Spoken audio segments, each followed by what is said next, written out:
अच्छा, अब हम अगला चैप्टर को कंटिन्यू करें।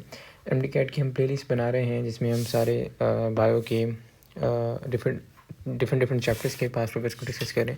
तो अभी जो है आज का जो हमारा चैप्टर है वो है बायोएनर्जेटिक्स। इसके हम 5 पेपर्स को डिस्कस करेंगे, डिफरेंट बोर्ड्स में आपसे पूछे गए। ये साइड्स में सारे एयर मेंशन है, आप देखते जाएँ और हम क्वेश्चन को सॉल्व करते जाते हैं, ठीक है। अच्छा भाई, सबसे पहला क्वेश्चन है during photosynthesis carbon dioxide work as. Photosynthesis में कार्बन डाइऑक्साइड किस तरह काम करता है? तो इसका आंसर जो होता है वो होता है एक्चुअली प्रोटॉन एक्सेप्टर का, ठीक है। कार्बन डाइऑक्साइड का रोल है वह प्रोटॉन एक्सेप्टर होता है। अब क्यों होता है ये मैं आपको समझा देता हूँ। देखिए, जो केल्विन साइकिल है, केल्विन साइकिल का जो पहला स्टेप है, मैं आपको केल्विन साइकिल के डायग्राम पे ले जाता हूँ। ये देखिए, ये है केल्विन साइकिल। केल्विन साइकिल में क्या होता है कि हमारे पास कार्बन डाइऑक्साइड, ये कार्बन डाइऑक्साइड है, ठीक है। मैं कलर डार्क ले लेता हूँ, इससे मसला होगा। ये कार्बन डाइऑक्साइड है, ठीक है। इसके साथ हम आपका कंबाइन करता है RuBp, ठीक है, RuBp। और एंजाइम होता है रुबिस्को एंजाइम के प्रेजेंस में। ये सारे अलग अलग MCQ हैं। रुबिस्को एंजाइम आपसे पूछा गया है, अभी MCQ आगे आ भी जाएगा शायद, जो कि कौन सा एंजाइम जो है वो फर्स्ट स्टेप में केल्विन साइकिल में यूज़ हो रहा था, रुबिस्को एंजाइम में। तो RuBp को यूज़ करके 3-फॉस्फोग्लाइसरेट बना लिया जाता है। अभी फ़िलहाल हम इसको यहीं तक रखते हैं, क्वेश्चन के हिसाब से देखते जाएंगे। केल्विन साइकिल आगे जहाँ देखने में आपको आगे क्वेश्चन आएंगे वो कंप्लीट कर लेंगे। तो जो पहला स्टेप है, इस स्टेप में बीच में यहाँ पर एक अनस्टेबल पहले कंपाउंड बनता है, अनस्टेबल 6 कार्बन कंपाउंड, जो कि टूट के बन जाता है 3-फॉस्फोग्लाइसरेट। तो अनस्टेबल कंपाउंड को यूजुअली डिस्कस नहीं किया जाता क्योंकि इसकी कोई अहमियत ऐसे नहीं है। तो इस स्टेप में जो कार्बन डाइऑक्साइड और RuBp मिले, फर्स्ट स्टेप जो है, इस स्टेप में जो कार्बन डाइऑक्साइड है CO2, ये प्रोटॉन को एक्सेप्ट करता है, प्रोटॉन को एक्सेप्ट करता है। तो इसलिए इसको हम कह देते हैं कि प्रोटॉन एक्सेप्टर का काम कर रहा है कार्बन डाइऑक्साइड। आई होप अब चीज़ें क्लियर होंगी, आप MCQ को ये सही कर सकेंगे। तो हमारे पास जो आंसर हो गया इसका वो हो गया प्रोटॉन एक्सेप्टर, ठीक है, ये आंसर हो गया। आगे बढ़ते हैं। आगे हमारे पास in the process of photosynthesis water act as. अब ऊपर इन्होंने कहा है कि कार्बन डाइऑक्साइड क्या किस तरह एक्ट कर रहा है, प्रोटॉन एक्सेप्टर। यहाँ कह रहे हैं कि वाटर किस तरह एक्ट कर रहा है। तो वाटर जो है वो इलेक्ट्रॉन डोनर का काम करता है, इलेक्ट्रॉन को डोनेट करता है वाटर। अब कैसे डोनेट करता है ये मैं आपको यहाँ पर लाइट रिएक्शन के डायग्राम में लेके चलता हूँ। ये लाइट रिएक्शन है, ठीक है, जिसमें हमें अल्टीमेटली क्या मिल रहा होता है। अल्टीमेटली हमें NADPH और ATP मिलता है, जो जिसको हम यूज़ कर लेते हैं फिर डार्क रिएक्शन में, आप कह लें केल्विन साइकिल में, और इससे हम ग्लूकोज बना लेते हैं। ये सारा बायोएनर्जेटिक्स के चैप्टर में बहुत डिटेल में डिस्कस किया है। हम क्वेश्चन के हिसाब से डिस्कस करें और क्वेश्चन के साथ डिस्कस करके ऑलमोस्ट पूरा चैप्टर डिस्कस हो जाएगा। बट अगर अकेला टॉपिक ही आपको डिस्कशन चाहिए तो वो हम जो है वो इसकी पूरी हमने प्लेलिस्ट एमडीकैट वीडियोज़ की बनाई हुई है। एनीवेज, यहाँ से स्टार्ट लेते हैं। सबसे पहले होता है फोटो सिस्टम 2, ठीक है। फोटो सिस्टम 2 है, यहाँ पर लाइट पड़ती है और यहाँ से इलेक्ट्रॉन, जब लाइट पड़ेगी यहाँ से इलेक्ट्रॉन जाएंगे ऊपर, इलेक्ट्रॉन जाएंगे किसके पास, प्राइमरी इलेक्ट्रॉन एक्सेप्टर के पास, जिसका दूसरा नाम होता है फियोफाइटिन। फियोफाइटिन आगे इलेक्ट्रॉन देता है प्लास्टोक्यूनिन को, प्लास्टोक्यूनिन आगे इलेक्ट्रॉन देता है साइटोक्रोम कॉम्प्लेक्स को, साइटोक्रोम कॉम्प्लेक्स आगे इलेक्ट्रॉन देता है प्लास्टोसियानिन को। इस प्रोसेस में यहाँ पर अगर आप गौर करें तो ये जो है डाउनवर्ड एरो है, ये थोड़े से नीचे एरो आ रहे हैं। क्यों नीचे एरो आ रहे हैं? क्योंकि यहाँ पर एनर्जी रिलीज़ की जा रही है। एनर्जी जब रिलीज़ की जाएगी उस एनर्जी से यहाँ पर ATP की सिंथेसिस की जाएगी, ठीक है। यहाँ पर मेंशन भी है energy for chemo osmotic synthesis of ATP, ठीक है, यहाँ पर मेंशन भी किया हुआ है इन्होंने। प्लास्टोसियानिन के पास आगे प्लास्टोसियानिन अब यही वाले इलेक्ट्रॉन दे देगा फोटो सिस्टम 1 को। फोटो सिस्टम 1 पे भी अलग से भी लाइट पड़ रही है, तो यहाँ से इलेक्ट्रॉन भी एक्साइट होंगे, प्राइमरी इलेक्ट्रॉन एक्सेप्टर के पास जाएंगे, वही फियोफाइटिन है। ये देगा फेरिडॉक्सिन को, फेरिडॉक्सिन आगे दे देगा एंजाइम को जिसका नाम है NADP रिडक्टेज। NADP रिडक्टेज में NADP प्लस को NADPH बना देगा।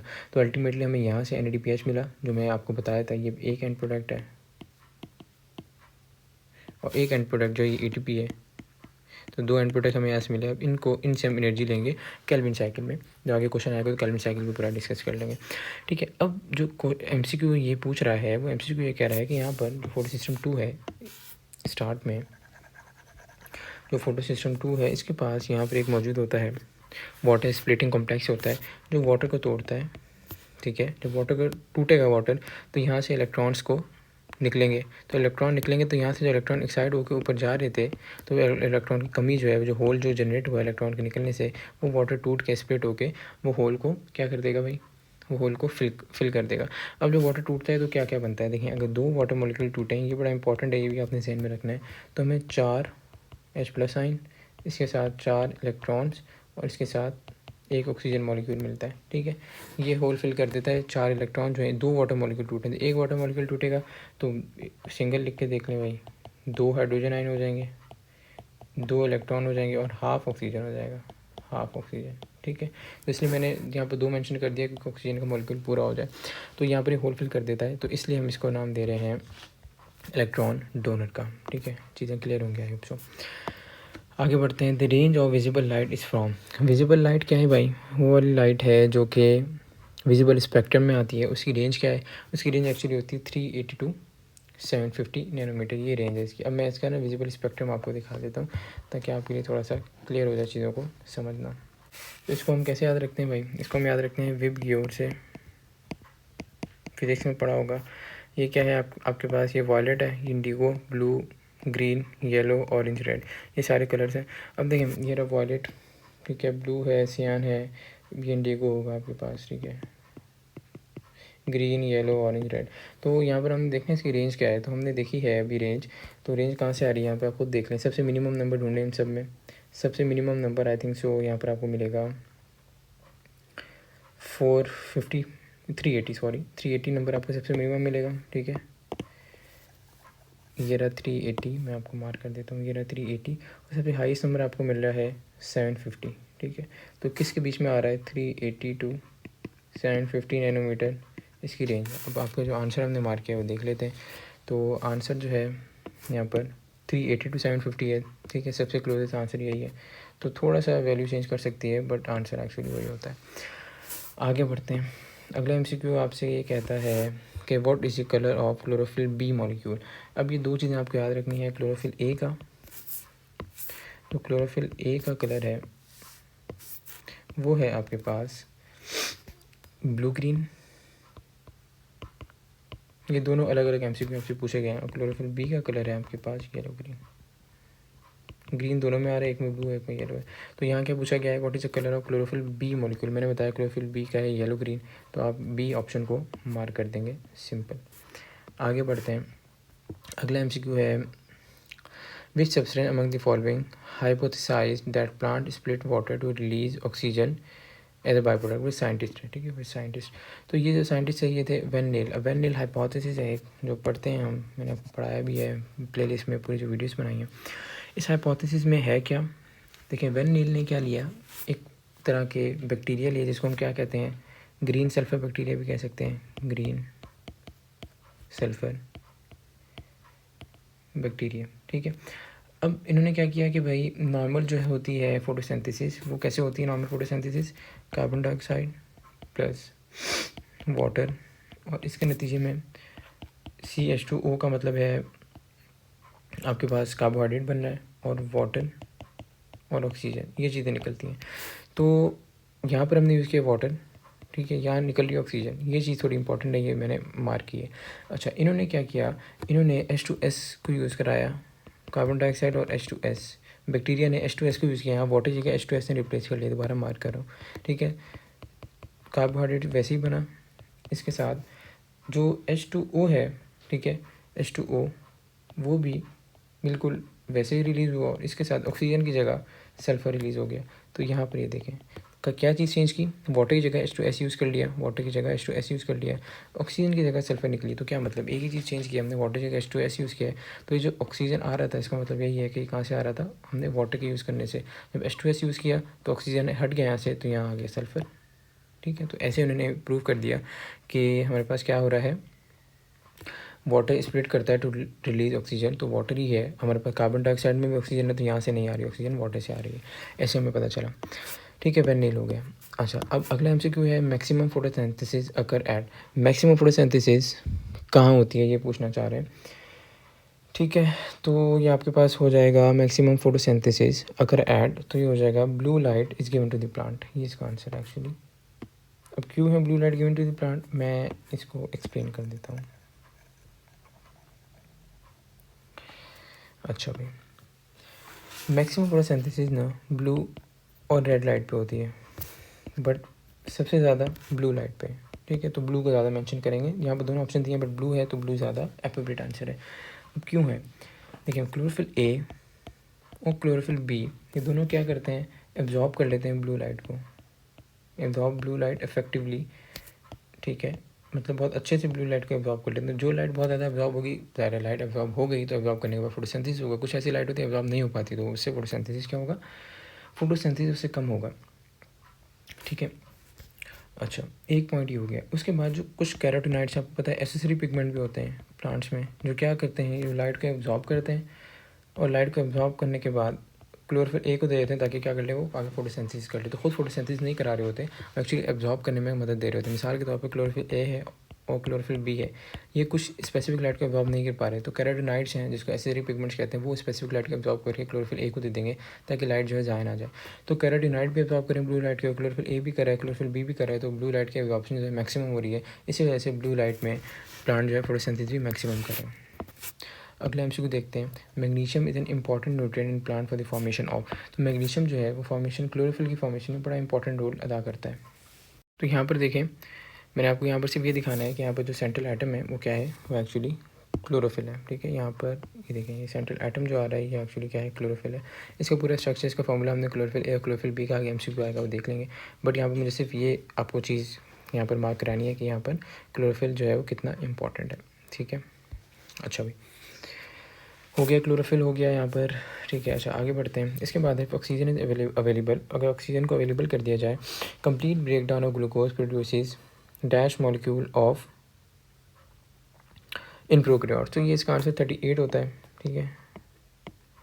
38 जो है एटीपी के मॉलिक्यूल्स प्रोड्यूस किए जाते हैं। कैसे प्रोड्यूस किए जाते हैं, यहाँ पे कहीं स्पेस हो तो मैं लिख देता हूँ, यहाँ पे लिखते हैं। देखिए, जो ग्लाइकोलिसिस है सबसे पहला प्रोसेस, ठीक है। ग्लाइकोलिसिस में 2 एटीपी और 2 NADH को प्रोड्यूस किया जाता है। एक NADH 3 ATP में कन्वर्ट कर देता है इलेक्ट्रॉन ट्रांसपोर्ट चेन में, तो 2 का मतलब है 6 ATP यहाँ से हमें मिल जाएंगे। अच्छा, ये तो बात हुई ग्लाइकोलिसिस की। उसके बाद पायरुवेट ऑक्सीडेशन वाला पाथवे है, पायरुवेट, जिसमें पायरुवेट जो है वो आपके पास कन्वर्ट हो जाएगा एसिटाइल कोए में, पायरुवेट ऑक्सीडेशन वाला पाथवे। इसमें हमें 2 NADH मिलते हैं, डबल चल रहा होता है, एक मिलता है, और डबल साइकिल चल रहा होता है 2 मिल जाते हैं, तो ये भी 6 ATP के बराबर हो जाता है। इसके बाद क्रैब साइकिल है। क्रैब साइकिल में 2 ATP, वही डबल चल रहा है इसलिए 2 मिल रही चीज़ें, ठीक है। उसके बाद 2 ATP हैं यहाँ पर, और इसके साथ आपको मिल जाएगा 6 NADH, जो किसके बराबर होंगे, 18 ATP के। एक 3 देगा तो 6 जो है 18 ATP दे देंगे, ठीक है। और 2 FADH2, एक FADH2 2 ATP देता है, 2 दे देंगे 4 ATP, ठीक है। तो अब यहाँ पर टोटल काउंट कर लेते हैं, यहाँ 2 ATP, ये 6 ATP, टोटल कितने हो गए हमारे पास 8 ATP। यहाँ पर 6 और ऐड करें तो टोटल हो गए 14 ATP। यहाँ 2 ऐड करें 16 ATP, 16 और 18 को ऐड करें तो हमारे पास आ जाएगा 34, और 34 और 4 को ऐड करेंगे तो 38 ATP। तो 38 ATP आंसर हो गया। आगे है, what is the number of hydrogen atoms in the molecular formula of chlorophyll A. अच्छा, अब क्लोरोफिल ए और क्लोरोफिल बी दोनों का मॉलिक्यूलर फार्मूला मैंने आपको बताना है, जो कि आपसे अलग से MCQ में भी काफ़ी पूछा गया। क्लोरोफिल ए का मॉलिक्यूलर फार्मूला है C55H72O5N4Mg, ठीक है। और क्लोरोफिल बी का जो मॉलिक्यूलर फार्मूला है C55H70O6N4Mg, ठीक है। तो ये क्लोरोफिल ए का पूछा है, हाइड्रोजन कितने होते हैं, तो 72 हाइड्रोजन होते हैं। तो यहाँ पर देख लेते हैं कौन सा आंसर है, 72 डी ऑप्शन है। इसके बाद है, each carrier in electron transport chain is first the dash and then dash. मतलब क्या, यहाँ पर इलेक्ट्रॉन ट्रांसपोर्ट चेन को हम ऐड करते हैं। मैं इसकी आपको डायग्राम पहले शो करता हूँ। ये मैंने डायग्राम तो अटैच की है, बट ये डायग्राम इतनी अच्छी नहीं है, बट मैं आपको यहाँ पर ख़ुद समझा देता हूँ। एक रफ सी डायग्राम को ड्रॉ करते हैं। लेकिन सबसे पहले मौजूद होता है इलेक्ट्रॉन ट्रांसपोर्ट चेन में फ्लेविन मोनोन्यूक्लियोटाइड, ठीक है, फ्लेविन मोनोन्यूक्लियोटाइड, ठीक है। इसके बाद हमारे पास क्या आ जाएगा, इसके बाद आ जाएगा कोएंजाइम क्यू आ जाएगा, ठीक है। इसके बाद आ जाएगा हमारे पास सक्सिनेट डिहाइड्रोजनेस कॉम्प्लेक्स आ जाता है, इसको कॉम्प्लेक्स 2 भी कहते हैं। सक्सिनेट डिहाइड्रोजनेस लिख देता हूँ, सक्सिनेट डिहाइड्रोजनेस। फ्लेविन मोनोन्यूक्लियोटाइड क्या कर रहा था, ये एक्चुअली कर रहा था NADH को NAD+ में यहाँ से हाइड्रोजन रिमूव कर रहा था, जो कि हाइड्रोजन कहाँ जा रहा है, इंट्रामेम्ब्रेनस स्पेस में चला जाता है हाइड्रोजन, ठीक है। और जो कोएंजाइम क्यू क्या करता है, कोएंजाइम क्यू जो है वो आगे इलेक्ट्रॉन को ट्रांसपोर्ट करने में मदद कर रहा होगा। और सक्सिनेट डिहाइड्रोजनेस क्या कर रहा है, FADH2 को FAD में कन्वर्ट कर रहा है, और यहाँ से भी हाइड्रोजन निकल रहा है, तो वो जा रहा है कहाँ पर, इंटरमेम्ब्रेनस स्पेस में। दोबारा कोएंजाइम क्यू आ जाएगा, उसके बाद हमारे पास आ जाएगा कोएंजाइम क्यू, साइटोक्रोम बी, ऑक्सीडोरेडक्टेज कह रहे हैं, साइटोक्रोम बी भी कह सकते हैं आप, ये कॉम्प्लेक्स 3 होता है, ठीक है। इसके बाद साइटोक्रोम सी आ जाता है, इसके बाद साइटोक्रोम A+A3 आ जाता है, ठीक है। और फाइनली क्या हो रहा है, फाइनली यहाँ से हाइड्रोजन और हाफ ऑक्सीजन मिलेंगे और मिलके बना देंगे वाटर को, ठीक है। तो यहाँ पर फाइनली ये वाटर की सिंथेसिस हो रही है। तो अब देखें यहाँ से इलेक्ट्रॉन ट्रांसपोर्ट हो रहे हैं, इलेक्ट्रॉन यहाँ आगे इससे यहाँ आगे गए, इससे यहाँ आगे गए, इससे यहाँ आगे गए। तो आपने एक चीज़ पढ़ी होगी कि किसी भी चीज़ में ऑक्सीजन ऐड कर दिया जाए तो उसको भी ऑक्सीडेशन कहते हैं। किसी से इलेक्ट्रॉन निकाल लें या हाइड्रोजन निकाल लें, ये भी ऑक्सीडेशन कहलाता है। और रिडक्शन क्या कहलाता है, किसी चीज़ से ऑक्सीजन निकाल लें, ये रिडक्शन है। किसी चीज़ में इलेक्ट्रॉन ऐड कर दें या किसी चीज़ में हाइड्रोजन ऐड कर दें, ये भी रिडक्शन है। तो यहाँ पर अगर आप गौर करें, पीछे वाला जो मॉलिक्यूल है, पीछे वाला, जैसे अगर इसको मैं कंसिडर कर रहा हूँ, ये अपना इलेक्ट्रॉन आगे दे रहा है, ठीक है, इसको, तो ये इलेक्ट्रॉन को रिमूव कर रहा है, पीछे वाला आगे वाला इलेक्ट्रॉन को एक्सेप्ट कर रहा है। तो अभी मैंने बताया इलेक्ट्रॉन को रिमूव करना क्या कहलाता है, ऑक्सीडेशन। जो तो प्रीवियस है वो होगा उसकी ऑक्सीडेशन हो जाएगी, और जो अगला है जो नेक्स्ट लिख रहा हूँ उसके लिए मैं, उसकी हो जाएगी रिडक्शन, उसमें इलेक्ट्रॉन ऐड हो रहा है। तो यही पूछना चाह रहे हैं आपसे MCQ में कि व्हाट इज़ दी, यहाँ पर 370 each carry an electron transport chain is first that dash और डैश, क्योंकि उसके अंदर पहले इलेक्ट्रॉन को ऐड किया जाता है। जैसे यहाँ पर हमने अभी देखा है कि अगर आप साइटोक्रोम सी को ले रहे हैं तो साइटोक्रोम सी से इलेक्ट्रॉन पहले इसके ऐड किया गया, साइटोक्रोम बी से इलेक्ट्रॉन आया, इसमें पहले साइटोक्रोम सी में ऐड किया गया, फिर साइटोक्रोम सी में जब ऐड किया जाएगा तो ये क्या होगा, एक्चुअली अभी हमने देखा है कि इलेक्ट्रॉन को ऐड करने को हम रिडक्शन का नाम दे रहे हैं। तो ये हो गया साइटोक्रोम सी रिड्यूस, इसकी रिडक्शन हो गई।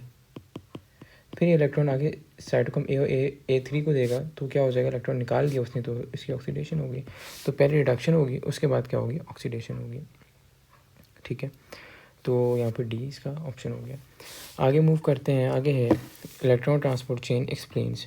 तो इलेक्ट्रॉन ट्रांसपोर्ट चेन में क्या होता है, मैकेनिज्म होता है ऑफ ATP सिंथेसिस। यहाँ पर इलेक्ट्रॉन ट्रांसपोर्ट चेन में फाइनली क्या होगा, ये जो हाइड्रोजन बाहर जा रहे थे, मैंने बताया था ये हाइड्रोजन जा रहा है, ये हाइड्रोजन जा रहा है, इसको डायग्राम से भी देखने की कोशिश करते हैं। यहाँ देखें, मैंने आपको सारे वो तो स्टेप बता दिए कि हाइड्रोजन जा रहे हैं, यहाँ देखें ये हाइड्रोजन जा रहा है, ये हाइड्रोजन जा रहा है, ये हाइड्रोजन जा रहा है। तो डिफरेंट कॉम्प्लेक्स से जो हाइड्रोजन निकल रहे हैं वो इंटरमेम्ब्रेनस स्पेस में, माइटोकॉन्ड्रिया का आपको पता है 2 मेम्ब्रेन्स होती हैं, तो उनके बीच में क्या हो जाते हैं, उनके बीच में ये जमा हो जाते हैं, ठीक है। जब उनके बीच में ये जमा हो जाएंगे तो उसके बाद यहाँ पर एक चीज़ मौजूद होती है, ये यहाँ पर देखें ATP सिंथेज। तो ATP सिंथेज से ये जो हाइड्रोजन है दोबारा जो है अंदर पंप कर दिए जाते हैं माइटोकॉन्ड्रिया के अंदर। तो जब पंप किए जाते हैं, इनकी एनर्जी को यूज़ करके ATP की सिंथेसिस कर ली जाती है। तो ये मैकेनिज्म ऑफ ATP सिंथेसिस को ये इस तरह से एक्सप्लेन करता है। आपका 371 का जो आंसर हो गया वो हो गया डी ऑप्शन, ठीक है। इसके बाद है what are the products of light dependent reaction of photosynthesis. मैंने आपको बताया कि लाइट रिएक्शन में हमें क्या मिल रहा था, हमें मिल रहा था ATP, हम देख चुके हैं अभी MCQ में, पिछले 3-4 MCQ पहले, और NADP। तो ATP NADP ढूंढते हैं तो हमें ये ATP यहाँ मिल रहा है बी ऑप्शन में, NADP बी ऑप्शन में मिल रहा है, और ऑक्सीजन जो है वो मिल जाती है।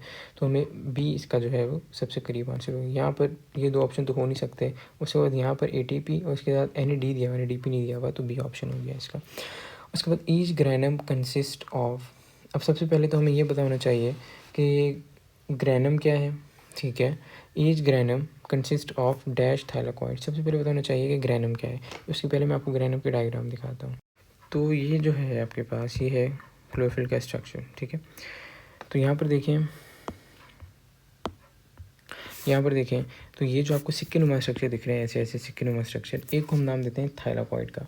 जब एक दूसरे के ऊपर सिक्के अरेंज हो जाते हैं तो ये बन जाता है ग्रैनम, ठीक है। और जो बहुत सारे ग्रैनम आपस में कनेक्ट होते हैं तो इंटरग्रैनम के जरिए आपस में कनेक्ट होते हैं, जो कनेक्शन आपको दिखाया हुआ है। ठीक है, ये स्ट्रोमा हो गया आपके पास, क्लोरोप्लास्ट का, या ऑटोम्यूनिन हो गई। बट जो मेन चीज़ें क्या रखनी है, थैलाकॉइड एक चिकनोमा स्ट्रक्चर, बहुत सारे एक दूसरे के ऊपर अरेंज हो जाएंगे तो बना लेंगे एक ग्रैनम। ठीक है, और ग्रैनम इंटरग्रैनम से आपस में कनेक्टेड हैं। तो अब जो MCQ है 373 जो है, ये कह रहे हैं each granum consist of dash thylakoids. तो ग्रैनम में थैलाकॉइड कितने ये कहना चाह रहे हैं, तो 25 से 50 जो हैं वो थैलाकॉइड होते हैं ग्रैनम में। थैलाकॉइड एक सिक्केनुमा स्ट्रक्चर था, जब एक दूसरे के ऊपर 25 से 50 अरेंज हो जाएंगे तो उसको हम नाम दे देंगे ग्रैनम का। उसके बाद है the element whose electrons are excited during light reaction of photosynthesis is. अच्छा, ये एक्चुअली क्या पूछना चाह रहे हैं कि ऐसा कौन सा एलिमेंट है जिसके इलेक्ट्रॉन एक्साइट हों। तो ये और आपको कुछ आंसर नहीं मिलेगा, कार्बन, हाइड्रोजन, नाइट्रोजन। हमने अभी पढ़ा है कि क्लोरोफिल का मेन मॉलिक्यूल क्या है, मैग्नीशियम। क्लोरोफिल फोटोसिंथेसिस में यूज़ होता है। बस इससे रिलेट करके ये आपसे पूछना चाह रहे हैं क्लोरोफिल में कौन सा जो एलिमेंट है यूज़ हो रहा है। आगे light reaction of photosynthesis take place in. अच्छा, मुझे यहाँ पर आपको दो चीज़ें बतानी है कि लाइट रिएक्शन कहाँ हो रहा है और डार्क रिएक्शन कहाँ हो रहा है। ठीक है, जो लाइट रिएक्शन है यहाँ पर मैं आपको बताता हूँ, तो मैं आपको ये नीचे लिख देता हूँ। देखिए, सबसे पहले डार्क रिएक्शन। डार्क रिएक्शन कहाँ होता है भाई? डार्क रिएक्शन होता है मगर थाइलाकॉइड में। लाइट रिएक्शन, सॉरी, मगर लाइट रिएक्शन जो है वो थाइलाकॉइड में होता है। लाइट रिएक्शन थाइलाकॉइड में, थाइलाकॉइड ऊपर देखा अभी क्या है। और केल्विन साइकिल कहाँ होता है? जो हमने अभी स्ट्रोमा देखा है वहाँ होता है, क्लोरोप्लास्ट में। तो अब ये क्या पूछना चाह रहे हैं, light reaction of photosynthesis take place in, तो ये हो जाएगा थाइलाकॉइड में। सिंपल इसका आंसर है। इसके बाद आगे बढ़ते हैं, and product of Calvin cycle is. अब केल्विन साइकिल का मैंने बोला था आपको, मैं पूरा जो है वो आपको कंप्लीट करा दूंगा। यहाँ देखें केल्विन साइकिल, अब देखते हैं। हमने ये देखा था कि कार्बन डाइऑक्साइड और कार्बन डाइऑक्साइड के साथ जो मिल रहा है RuBP रूबिस्को एंजाइम की मदद से, वो मिल के एक चीज़ बना रहे हैं जिसका नाम है 3-फॉस्फोग्लाइसरेट। अब 3-फॉस्फोग्लाइसरेट जो है वो आगे कन्वर्ट हो जाएगा, यहाँ तक ये वाला प्रोसेस हो गया, इसको हम नाम देने कार्बन फिक्सेशन का पहला स्टेप है। उसके बाद क्या होगा, 3-फॉस्फोग्लाइसरेट में ATP में कन्वर्ट होगा, मतलब इसने फॉस्फेट को डोनेट किया तो 1,3-बिस-फॉस्फोग्लाइसरेट बन जाएगा। उसके बाद अगले स्टेप में क्या होगा कि NADP HNADP में कन्वर्ट होगा और एक ग्लाइसरहाइड 3-फॉस्फेट में कन्वर्ट हो जाएगा। ठीक है, ग्लाइसरहाइड 3-फॉस्फेट में। अब हमने यहाँ मॉलिक्यूल्स का हिसाब देखना है। जो 3-फॉस्फोग्लाइसरेट था ये है 3 कार्बन कंपाउंड और ये बनते हैं 6, तो टोटल कितने हो गए 6 × 3 18 कार्बन। ठीक है, ये चीज़ बड़ी इंपॉर्टेंट है, गौर से सुनिएगा। उसके बाद 1,3-बिस-फॉस्फोग्लाइसरेट भी 6 ही बनेंगे। ठीक है, कार्बन नंबर सेम है तो ये 18 कार्बन रहेंगे। ऐसे ही ग्लाइसोलाइड 3-फॉस्फेट भी मेरे पास 6 ही बनेंगे, इसमें भी कार्बन नंबर सेम, कार्बन जो है वो सेम है 3 है, तो 18 कार्बन बनेंगे। अब यहाँ क्या होगा, यहाँ पर 6 में से एक ग्लाइसोलाइड 3-फॉस्फेट निकल जाएगा और ये निकल के बना देगा ग्लूकोज। ठीक है, अब पाँच ग्लाइसोलाइड 3-फॉस्फेट आगे कंटिन्यू करेंगे 5। ठीक है, तो 5 का मतलब क्या है कि 5 × 3 15 कार्बन अब होने चाहिए, 3 कार्बन लीव कर चुके हैं। अच्छा, अब जो राइबोलोज 5-फॉस्फेट है, ठीक है, ये क्या करता है, ये एक्चुअली 3 मॉलिक्यूल होते हैं, तो ये कुछ ऐसी रीअरेंजमेंट हो जाती है ग्लाइसोलाइड 3-फॉस्फेट के बाद कि ये 5 कार्बन के 3 मॉलिक्यूल बना लेते हैं, तो अल्टीमेटली कार्बन नंबर 15 ही रहा। ठीक है, ये चीज़ बड़ी इंपॉर्टेंट है। ये 6 से 3 हो गए बट इनके अंदर 5 कार्बन है, तो कार्बन नंबर जो 15 है मेंटेन रह रहा है। फिर ATP में कन्वर्ट होगा, फिर राइबोलोज 1,5-बिस-फॉस्फेट बन जाएगा RuBP, और ये आगे पूरा प्रोसेस फिर दोबारा कंटिन्यू होता रहेगा। तो जो 3 हमारे पास कार्बन निकले हैं, तो 3 कार्बन डाइऑक्साइड जो बाहर से आ रही थी वो 3 आ रही थी। ठीक है, तो 3 आई और 3 कार्बन निकल के उन्होंने ग्लूकोज बना लिया, तो साइकिल ये कंटिन्यू रहा। तो MCQ को देखते हैं हम, MCQ क्या कह रहे हैं, and product of Calvin cycle is glucose. ठीक है, ग्लूकोज क्या है, एक एंड प्रोडक्ट है जो हमें केल्विन साइकिल से अल्टीमेटली चाहिए ही चाहिए। MCQ देखें 377, light independent phase of photosynthesis involve, मतलब क्या कि डार्क रिएक्शन जो कि केल्विन साइकिल की बात है, ये वो करना चाह रहे हैं कि लाइट इंडिपेंडेंट रिएक्शन जो है क्या इन्वॉल्व करता है। तो formation of energy rich carbohydrate जो हमने ऊपर देखा है वही है कि ग्लूकोज बन। अगले MCQ, in which part of chloroplast fixation of carbon dioxide result in formation. Fixation of carbon dioxide का मतलब वही है क्या है, केल्विन साइकिल है या डार्क रिएक्शन है। डार्क रिएक्शन कहाँ होता है, स्ट्रोमा में होता है, ऊपर मैं आपको बता चुका हूँ, तो बी ऑप्शन हो जाएगा। आगे the Calvin cycle is completed in dash stages. Calvin cycle कितने स्टेज में कंप्लीट होता है, हमने 3 स्टेज देखे हैं इसके, 3 स्टेज है, मैंने इस डायग्राम से आपको दिखाया है। पहला स्टेज होता है कार्बन फिक्सेशन, दूसरा स्टेज होता है, यहाँ तक मैं इसको रिमूव कर दूँ ताकि थोड़ा सा समझना आसान हो जाए। पहला स्टेज है कार्बन फिक्सेशन जो मैंने आपको बताया था, दूसरा स्टेज क्या है, दूसरा स्टेज है रिडक्शन जो कि यहाँ तक है। फिर तीसरा रीजनरेशन ऑफ RUBP, यहाँ देखिए RUBP दोबारा रीजनरेट हो रहा है, तो यहाँ तक है। कार्बन फिक्सेशन, रिडक्शन और रीजनरेशन, ये 3 स्टेजेस हैं, तो 3 स्टेज में कंप्लीट हो जाता है। आगे the enzyme which is use in Calvin cycle is, तो केल्विन साइकिल में कौन सा एंजाइम यूज़ होता है, ये MCQ है। तो हमने देखा है कि रुबिस्को एंजाइम यूज़ हो रहा है, हम 2-3 मरतबा देख चुके हैं। आगे है what is the end product of glucose by yeast in anaerobic respiration, तो यीस्ट जब एन एरोबिक रिस्पायरेशन करता है तो क्या प्रोड्यूस करता है, ये इनका MCQ है। तो यीस्ट जब एन एरोबिक रिस्पायरेशन करेगा तो इथेनॉल और कार्बन डाइऑक्साइड को प्रोड्यूस करता है। मैं यहाँ पर आपको लिख के बता देता हूँ, जब एनारोबिक रिस्पायरेशन का मतलब है कि विदाउट ऑक्सीजन ग्लूकोज को तोड़ रहा है, तो जब ग्लूकोज यीस्ट में एनारोबिक रिस्पायरेशन करेगा तो इथेनॉल, कार्बन डाइऑक्साइड और little bit of oxygen energy produce करेगा। अगर एनारोबिक रिस्पायरेशन ह्यूमन्स में होगी तो प्रोड्यूस करेगा क्या कि लैक्टिक एसिड और एनर्जी, ठीक है। इसलिए कहते हैं मसल फटीक हो जाता है, अगर आप बहुत ज़्यादा एक्सरसाइज करें मसल फटीक इसलिए हो जाते हैं, ये लैक्टिक एसिड प्रोड्यूस हो रहा होता है। अगला MCQ है which of the following is not a consequence of anaerobic respiration in human muscle cells, तो कौन सा कॉन्सिक्वेंस नहीं है एनारोबिक रिस्पायरेशन का ह्यूमन मसल सेल में, तो यहाँ पर हो जाएगा, देखिए क्रैम्प्स बिल्कुल होंगे, मैंने बताया लैक्टिक एसिड प्रोड्यूस होगा, पेन टायर्डनेस भी होगी लैक्टिक एसिड की वजह से, हाई कंजम्पशन ऑफ एनर्जी नहीं होगी क्योंकि एनारोबिक रिस्पायरेशन में एनर्जी तो कम ही प्रोड्यूस हो रही है, तो ये इसका ऑप्शन हो जाएगा। अगला है 383 विच of the following is use in baking, तो बेकिंग में एक्चुअली एनारोबिक रिस्पायरेशन का यूज़ किया जाता है। बेकिंग का प्रोसेस क्या है मैं आपको यहाँ पर लिख के बता देता हूँ ऊपर, बहुत छोटा सा प्रोसेस है जो थोड़ा सा समझ लें, चीज़ें खुद जहन में रह जाएंगी, सुन लें। होता क्या है बेकिंग में, यीस्ट यूज़ होता है, अभी मैंने बताया यीस्ट एनारोबिक रिस्पायरेशन भी करता है। तो यीस्ट क्या करता है, जब एनारोबिक रिस्पायरेशन करता है मैंने बताया 2 चीज़ें रिलीज़ करता है, कार्बन डाइऑक्साइड और इथेनॉल। कार्बन डाइऑक्साइड क्या करता है कि जो हमारे पास डो होता है, डो को एक्सपेंड करा देता है कार्बन डाइऑक्साइड, ठीक है। और इथेनॉल है, इथेनॉल क्या है कि ये हमारे पास एवोपरेट हो जाता है बाद में। तो ये एक सिंपल सा प्रोसेस है जो इतना एटलीस्ट जेन में होना चाहिए। तो यहाँ पर इसका ऑप्शन क्या हो जाएगा, एनारोबिक रिस्पायरेशन। अगला है 384 net ATP produce at the end of glycolysis, मैंने आपको पूरी जो ATP की जो यील्ड है मैंने आपको पूरी बताई है। एंड ऑफ ग्लाइकोलिसिस में जो नेट ATP है वो 2 होती हैं, टोटल तो 4 होती हैं, मगर 2 जो हैं ग्लाइकोलिसिस के मैं आपको प्रोसेस दिखा देता हूँ यहाँ पर ताकि आपको चीज़ क्लियर हो जाए। यहाँ देखें ये ग्लाइकोलिसिस का पूरा प्रोसेस है, यहाँ पर ग्लूकोज होता है, ग्लूकोज कन्वर्ट होता है ग्लूकोज 6-फॉस्फेट में, यहाँ पर एक ATP जो है यूज़ हुआ है, देखिए ATP में कन्वर्ट हुआ, तो एक ATP यहाँ पर यूज़ हो चुका है, तो मैं यहाँ पर 1 ATP यूज़ लिख देता हूँ, ठीक है। उसके बाद ग्लूकोज 6-फॉस्फेट फ्रक्टोज 6-फॉस्फेट में, फ्रक्टोज 6-फॉस्फेट फ्रक्टोज 1,6-बिसफॉस्फेट में, यहाँ भी एक ATP यूज़ हुआ है, तो यहाँ पर 1 ATP यूज लिख लेते हैं अपने साथ। उसके फ्रक्टोज 1,6-बिसफॉस्फेट कन्वर्ट हो जाता है ग्लाइसराइड 3-फॉस्फेट में, डाइहाइड्रोक्सीएसिडोन फॉस्फेट में। अब जो ग्लाइसराइड 3-फॉस्फेट डाइहाइड्रोक्सीएसिडोन फॉस्फेट पे एक्चुअली ग्लाइसराइड 3-फॉस्फेट में कन्वर्ट हो जाता है, रिएक्शन डबल चल जाते हैं, तो 2 ग्लाइसराइड 3-फॉस्फेट होगा तो दोनों अपना अपना रिएक्शन करेंगे, तो हम एक को पढ़ लेते हैं मल्टीप्लाई बाय 2 कर देंगे बस। उसमें ग्लाइसराइड 3-फॉस्फेट आगे कन्वर्ट हो जाएगा हमारे पास 1,3-बिसफॉस्फोग्लाइसरेट में, ठीक है। उसके बाद आगे ये कन्वर्ट हो जाएगा 3-फॉस्फोग्लाइसरेट में। यहाँ पर हमें जब रिएक्शन 2 चल रहे हैं तो यहाँ पर ATP में कन्वर्ट हुआ है, तो 2 होंगे तो यहाँ पर हमें 2 ATP मिल जाएंगे, बट दो पर यूज़ हो चुके हैं, अभी तक क्या हो गया बैलेंस हो गया। अब 3-फॉस्फोग्लाइसरेट 2-फॉस्फोग्लाइसरेट में कन्वर्ट होगा, 2-फॉस्फोग्लाइसरेट जो है फॉस्फोइनॉल पायरुवेट में कन्वर्ट होगा, वाटर मॉलिक्यूल निकलेगा, फॉस्फोइनॉल पायरुवेट में कन्वर्ट हो जाएगा और 2 ATP और मिल जाएंगे, तो अल्टीमेटली नेट ATP जो है 2 हुए, टोटल तो 4 थे पर 2 यूज़ हो गए, तो नेट ATP हमारे पास 2 ही मिलते हैं। तो नेट ATP प्रोड्यूस जो हैं वो हमारे पास कितने हो गए, वो एक्चुअली 2 हो गए, ए ऑप्शन हो गया। आगे पायरुविक एसिड या एसिड ऑफ, अब पूछ रहे हैं जो पायरुविक एसिड है इसके अंदर कितने कार्बन होते हैं, तो जो पायरुविक एसिड है इसके अंदर एक्चुअली 3 कार्बन कंपाउंड होता है ये, ठीक है। फिर पायरुविक एसिड आपको पता है कि जो रिएक्शन हो रहा होता है पायरुविक एसिड ऑक्सीडेशन, ठीक है, उसमें क्या होता है पायरुविक एसिड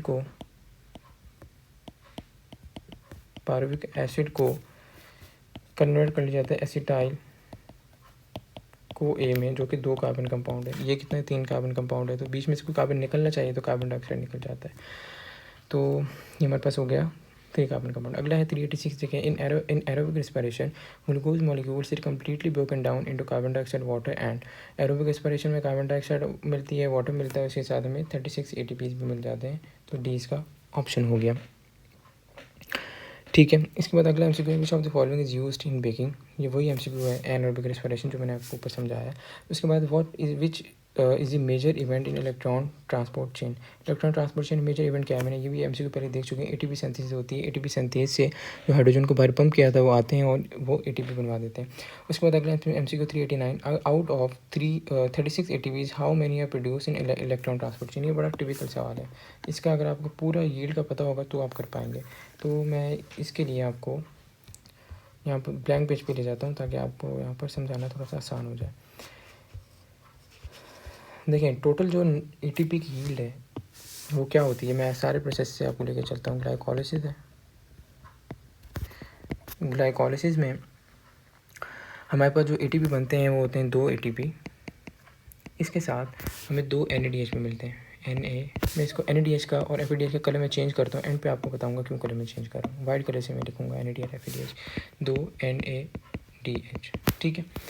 इसके बाद अगला है हमारे पास ग्लाइकोलिसिस हो गया। अब ऑक्सीडेशन वाला पायरुविक एसिड ऑक्सीडेशन का प्रोसेस, इसमें भी हमें 2 NADH मिलते हैं तो 2 NADH। ठीक है। इसके बाद अगला प्रोसेस जो है वो है क्रैब साइकिल। क्रैब साइकिल में 2 ATP, इसके साथ 6 NADH और 2 FADH2। अच्छा, जो अब जो ATP मिल रहे हैं वो तो डायरेक्टली मिल रहे हैं, जैसे ये ATP है और ये ATP डायरेक्टली। और जो NADH FADH2 है ये इलेक्ट्रॉन ट्रांसपोर्ट चेन से हम इसको गुजारते हैं और इनसे एनर्जी को निकालते हैं। तो एक NADH, ये भी अलग से MCQ भी है, 3 ATP दे देता है इलेक्ट्रॉन ट्रांसपोर्ट चेन से गुजर के, और एक FADH2 2 ATP दे देता है इलेक्ट्रॉन ट्रांसपोर्ट चेन से गुजर के।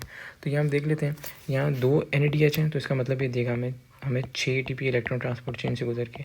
यहाँ पर भी हमारे पास 2 NADH हैं तो हमें दे देगा 6 ATP इलेक्ट्रॉन ट्रांसपोर्ट चेन से गुजर के। ये 6 NADH हमें दे देगा 18 ATP इलेक्ट्रॉन ट्रांसपोर्ट चेन से गुजर के, और 2 FADH2 हैं तो हमें 4 ATP दे देगा इलेक्ट्रॉन ट्रांसपोर्ट चेन से गुजर के।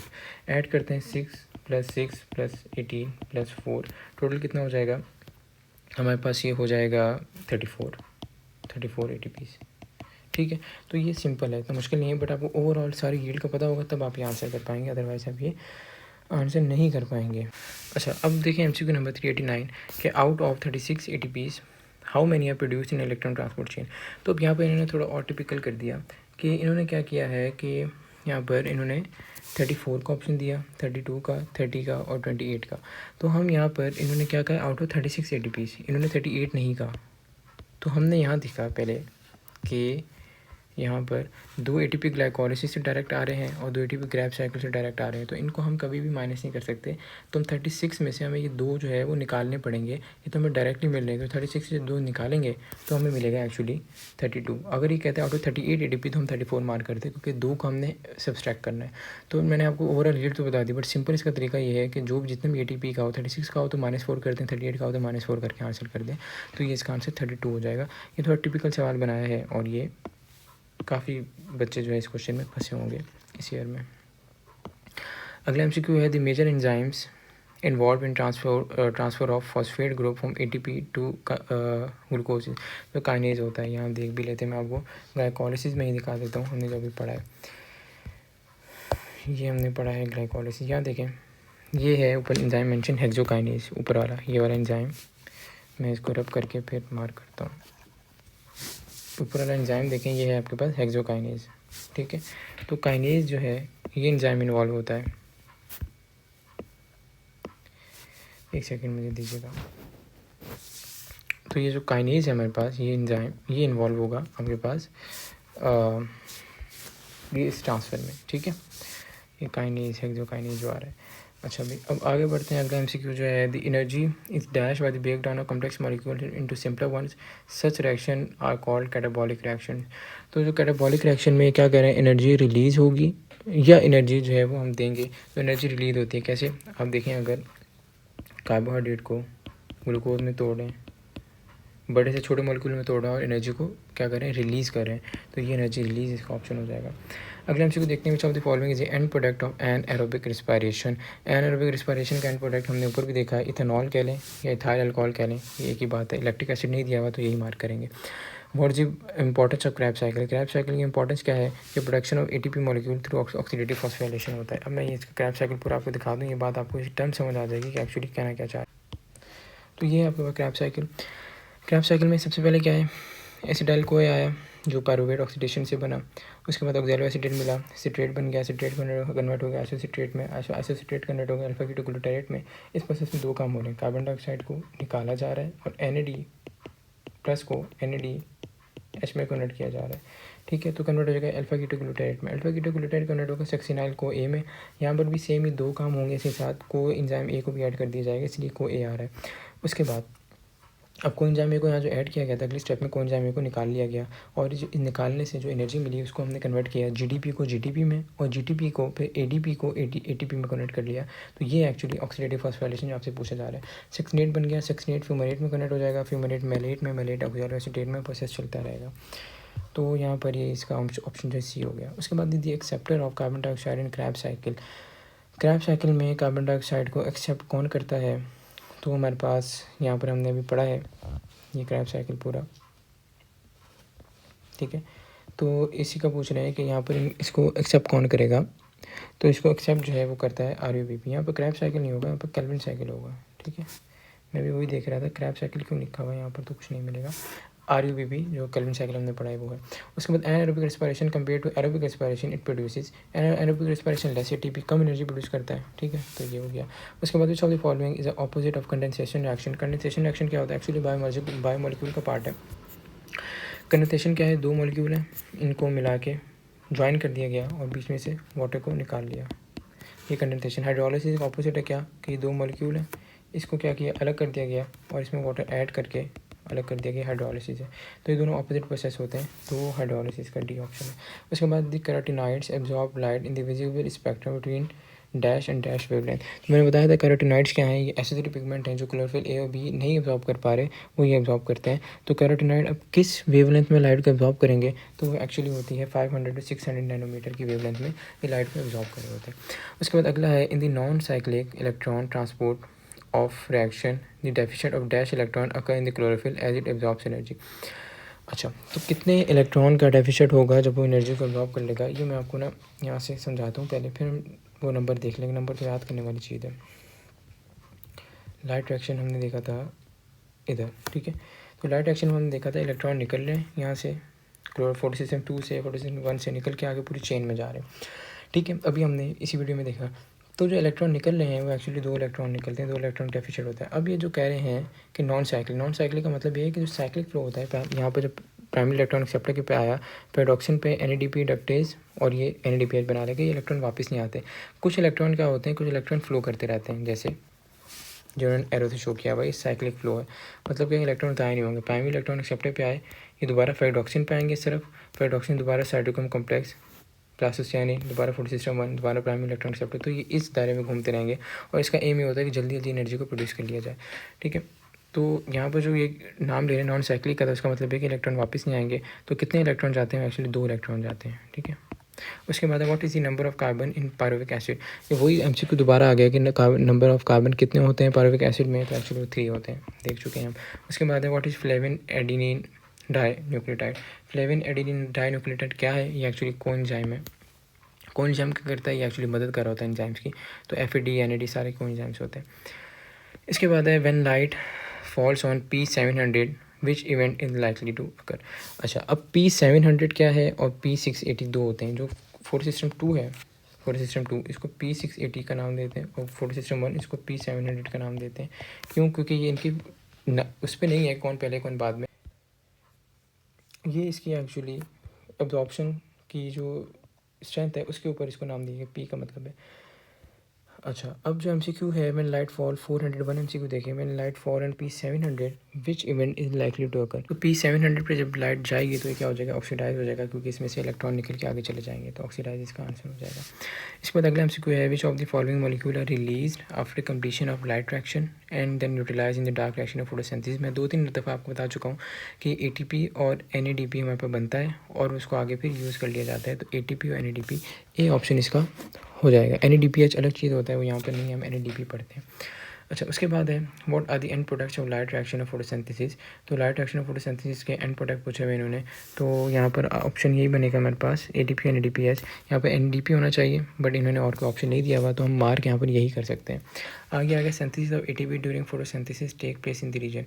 अब ATP कहाँ सिंथेसाइज होता है, ठीक है, अब पहले तो अब ये लोकेट करें ये पूछना क्या चाह रहे हैं।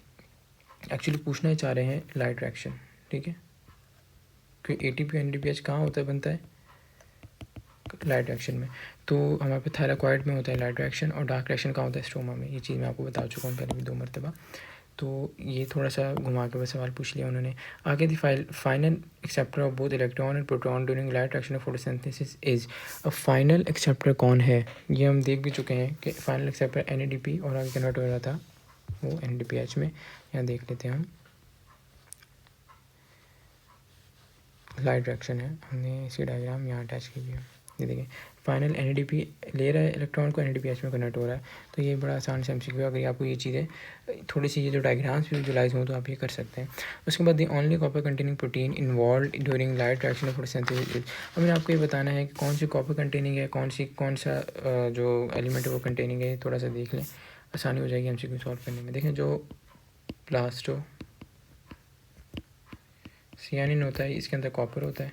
उसके बाद साइटोक्रोम जो होते हैं इसके अंदर आयरन होता है। फोर्थ सिस्टम 2 के अंदर मैंगनीज होता है, और जो है फेडोक्सिन जो है इसके अंदर आयरन सल्फर कॉम्प्लेक्स होता है, ठीक है। The only copper containing protein क्या है, प्लास्टोसियानिन है। तो प्लास्टोसियानिन आंसर हो गया। The end product of glycolysis in anaerobic respiration is. Glycolysis का एंड प्रोडक्ट क्या है, ग्लाइकोलिसिस के एंड पे पायरुवेट बनता है। ग्लाइकोलिसिस का पूरा प्रोसेस देख भी चुके हैं। आगे है and product of Calvin cycle is. Calvin cycle का एंड प्रोडक्ट यहाँ पूछा हुआ है तो वो ग्लूकोज होता है। MCQ पहले भी 2 मरतबा आ चुका है। तो यहाँ पर जो है MCQ एंड होते हैं बायोएनर्जेटिक्स के। अगली वीडियो में इंशाल्लाह कोई और चैप्टर के MCQ को हम स्टार्ट करेंगे।